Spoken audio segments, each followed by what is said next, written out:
Здесь у нас с таксистом возникла этот конфликт. Не надо меня снимать. Ты не имеешь права меня снимать.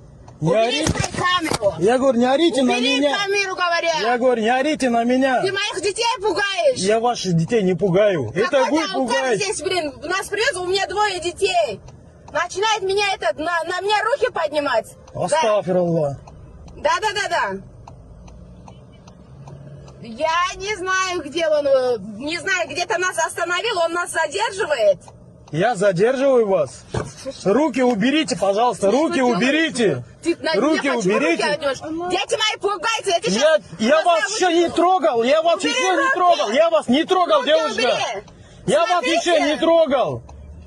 У меня на видео камеру все записывается. Руки убери, блядь. Руки не надо поднимать на меня. Руки не надо поднимать на меня. Не нужно меня. Дети пугаются. Это вы пугаете. Это вы пугаете. Чего остановил меня здесь? А? Я говорю.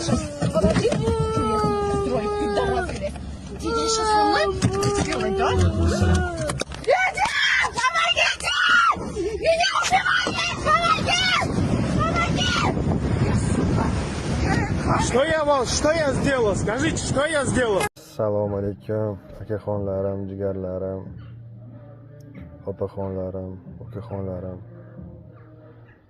Bitta kamera qo'ysalaring yaxshi bo'ladi. Bunaqa holat bo'lmaydi. Bitta prosto kamera qo'yinglar. Shu xizmat qilib yursin. Mana bunaqa bitta kamera olinglar, bo'ldi, yetadi. Ikki tarafdan salon ichida ham hozir holat bo'yicha hozir buni hech kim dokazat qilib bermaydi.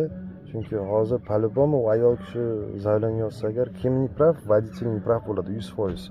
Chunki ayol kishi zaylon yozsa, kim birinchi zaylon yozsa, shu prav bo'ladi. Yandex ham bu narsani tushunmaydi. Yandex qanaqa tushuntirsin? Shunaqa sistemaki unga farqi yo'q. U водитель виноват deydi. 100%. Yandexda ishlagan akaxonlar juda ham yaxshi biladi bu narsani. Kim neprav? Yandex. Водитель neprav deydi, tamom. И otdan surishtirib ham o'tirmaydi. Ular сразу blok qilib tashlaveradi. Shuning uchun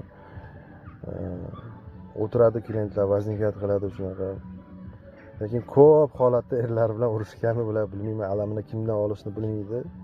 Shuning uchun taksi ko'p odamlar o'ylaydi, ko'p emas u.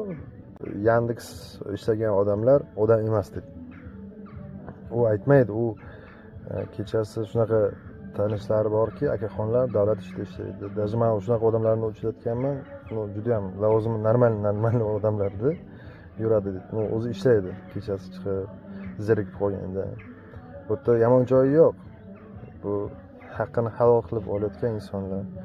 Bizlarning vazifamiz A'dan B'gacha olib ketish bo'ldi. Shuning uchun bitta kamera qo'ysalaring yaxshi bo'ladi. Bunaqa vaziyat ko'p bo'ladi, juda ham ko'p bo'ladi. Hammaga sabr, toqat. Tinch bo'linglar. Ko'rishguncha.